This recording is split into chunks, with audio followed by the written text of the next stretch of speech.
Money is to be in those chips, right? There'll be no more cash.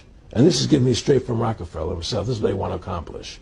And all money will be in your chips. And so instead of having cash, anytime you have money in your chip, they can take out whatever they want to take out whenever they want to.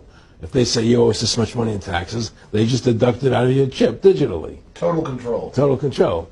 And if you're like me or you, and you're protesting what they're doing, they can just turn off your chip. And you have nothing. You can't buy food. You can't do anything. It's total control of the people. And that chip's connected to a database that has your purchasing records, what you do, what everything, you sell. Everything is in there, you know? And so they want a one world government controlled by them, everybody being chipped, all your money in those chips, and they control the chips, and they control people. And you become a slave. You become a serf to these people. That's their goal. That's their intentions. Eric, can you be specific about when you met Rockefeller, how it happened in these discussions? I met Rockefeller through a female attorney I knew who called me up one day and said, one of the Rockefellers would like to meet you. I had made a video called Mad as Hell, and he'd seen the video and wanted to meet me and knew I was running for governor of Nevada. So sure, I'd love to meet him. And I met him, and I liked him, and he was a very, very smart man. And we used to talk and share ideas and thoughts. And he's the one who told me 11 months before 9/11 ever happened that there was going to be an event. Never told me what the event was going to be. But there was going to be an event. And out of that event, we were going to invade Afghanistan to run pipelines from the Caspian Sea. We were going to invade Iraq, you know, to take over the oil fields, establish a base in the Middle East, and make it all part of the New World Order. And we'd go after Chavez in Venezuela. And sure enough, later 9/11 happened. And I remember he was telling me how how you're going to see soldiers looking in caves for people in Afghanistan and Pakistan and all these places. And there's going to be this war on terror, which is no real enemy. And the whole thing is a giant hoax, you know, but it's a way for the government to take over the American people. He told you it was going to be a hoax. Oh, yeah. Oh, yeah. There's no question. He says, there's going to be war on terror. And he's just laughing. There's no... Who are we fighting? I mean, why do you think 9/11 happened and then nothing's happened since then? Do you think that our security is so great here that these people who pulled off 9/11, who were able to, can't knock down another plane? Come on, it's ridiculous. 9/11 was done by people in our own government and our own banking system to perpetuate the fear of the American people into subordinating themselves to anything the government wants them to do. That's what it's about, and to create this war, this endless war on terror. And that's why and that was the first lie. And the next lie was going into Iraq, you know, to get Saddam Hussein out with his weapons of mass destruction. That was the next lie. Now, specifically, this was a little over 6 years ago.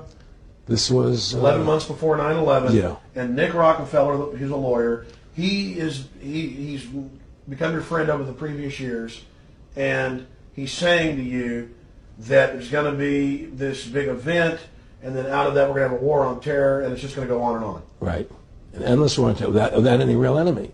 That you can never, so you can never define a winner. And did he say that it's going to be perfect because you can't define an enemy? It just goes on and on? Yeah, because you can't define a winner. There's no one to beat, so it goes on and on forever. And they can do whatever they want. They scare the hell out of the American public. Look, this whole war on terror is a fraud. It's a farce. It's very difficult to say it out loud because people are intimidated against saying it. Because if you say it, they want to make you into a nutcase. But the truth has to come out. That's why I'm doing this interview. The fact of the matter happens to be that the whole war on terror is a fraud. It's a farce. There's a war going on in Iraq because we invaded Iraq. And people over there fighting, you know. But the war on terror, that's a joke, you know. And until we discover what really happened on 9/11 and who was responsible for 9/11, because that's where the war on terror emanates from. That's where it comes from. It was 9/11 that allowed this war on terror to begin. And until we get to the bottom root of 9/11, the truth of 9/11, we'll never know about the war on terror. Aaron, you said that he was, and I think it's important, and I know this about the Rockefellers from Dr. Dennis Cuddy and many others who literally, you'll be 20 years old in a lunch line at college, and there's David Rockefeller. And they're experts at recruiting and getting what they call players, and that clearly he was, I want to make it specific and just get you to reiterate what you said last night about you got 30% of the vote, you were having an effect, you made mad as hell, they knew that you'd started the Constitution Party, they knew that you were somebody who was taking action and getting things done, you'd already made some big films, had a lot of other successes, so they were trying to recruit you, and didn't it come down to the point of, hey, we are here to recruit you, and don't worry, your chip's going to say, don't mess with us. This guy's don't touch. Yes, that did happen. I was definitely being recruited, but it's more subtle than that. Well, in your words, just go through the process, and then what he said. Well, what it is remember, we were friends, and he used to come to my house a lot. We'd have dinner, we'd talk, and he'd tell me about business investments that he'd get involved in, or they would help me with this business investment or that business investment. And was I interested in joining the Council on Foreign Relations? I would have to get a letter to join them, but was I interested in that? And, just stuff, leading you on. And I used to say to him that I never really did that because that wasn't where I was coming from. As much as I like you, Nick, your ways and my ways, we're on the opposite side of the fence. I don't believe in enslaving people. And he would come back with, "Oh, I do." Or? Well, it would be more like it's better for them. Well, it's more like how do I put it? It was like, what do you care about them? What do you care about those people? What difference does it make to you? Take care of your own life. Do the best you can for you and your family. What do the rest of the people mean to you? They don't mean anything to you. They're just serfs. They're just people. It was just a lack of caring, and that's just not who I was. It was just sort of like cold, it was just like cold, and I used to say to him, what's the point of all this? You have all the money in the world you need. You have all the power you need. What's the point? What's the end goal? And he said the end goal is to get everybody chipped, to control the whole society.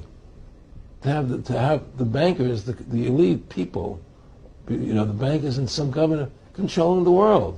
And I said, do all the people in the Council on Foreign Relations believe this way you do? He said, no. Most of them believe they're doing the right thing. A lot of them believe it's better off being socialistic. We have to convince people that socialism is really capitalism. Because America's becoming a socialist country. It's a communist country today. Well, one of the things they told me was that he was at the house one night, and he would talk, and he started laughing. He said, "Aaron, what do you think women's liberation was about?" And I said, I had pretty conventional thinking about it at that point. I said, I think it's about women having the right to work, getting equal pay with men, just like they won the right to vote. And he started to laugh. He said, "You're an idiot." And I said, "Why am I an idiot?" He said, let me tell you what that was about. We, the Rockefellers, funded that. We funded women's lib, and we're the ones who got all over the newspapers and television, the Rockefeller Foundation. He says, and you want to know why? He said, there were two primary reasons. And one reason was we couldn't tax half the population before women's lib. And the second reason was now we get the kids in school at an early age. We can indoctrinate the kids how to think. It breaks up the family. The kids start looking at the state as the family, as the school, as the officials, as their family, not as the parents teaching them. And so those are the two primary reasons for women's lib, which I thought up to that point was a noble thing. When I saw their intentions behind it, where they were coming from when they created it, the thought of it, I saw the evil behind what I thought was a noble adventure.